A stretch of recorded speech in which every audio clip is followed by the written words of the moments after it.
Assalamu alaikum. Кандай Айба? Жакшыбы денсаулыктарың? Иштериң жакшыбы? Айба, мынакей баянкы мен айтып аткан гумин удобрение. Мынакей Айба результат. Мына картошка бир чачкам. Карачы кандай бодрый картошка. Карачы могулар сабактарын жоон. Картошканы бир сугардым дагы. Бир лезвие жүргүздүм. Дагы эле ушундай мен менен бирле сепкен, чогуу эле сепкенбиз катарлаша эле. Саламатсызбы мынакей. Бул да бир лезвие менен бир кара сугат кылды. Бирле сугардым мынакей.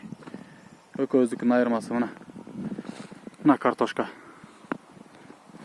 Көрдүңбү? Бул да бир сугарды, бир лезвие жүрдү. Мен да бир сугардым, бир лезвие жүрдүм. Бир катарлашып бир убакта сепкенбиз. Мына былтыр ушул 10 сотуйдан 4 тонна отборный алгам.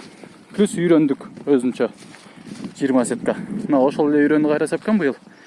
Анан результатын көрүп ал мынакей картошканын. Экөөбүздүкү тип ойлоо менен мунун айырмасын көрдүңбү? Мына. Мынакей. Ана мынакей.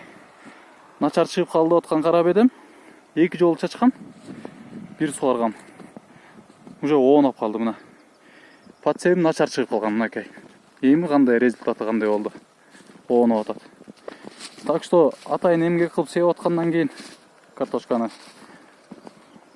кичинекей бир тыйынды аяп койбой алып эле чач Айба.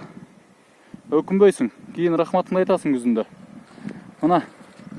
Азыр мен ошону экинчи жолу чачып атам мына. Буюрса ушу менен болду. Анан күзүндө анан түшүмдү көрөсүң. Ошондо анан түшүмдү көрсөтөм сага. Анан гектар деп себип 4-5 тонна алынчак мынакей 10 сотуйдан буюрса 4 тонна андан да ашык алам. Былтыр мына 4 тонна алгам. Мына. Көр Айба.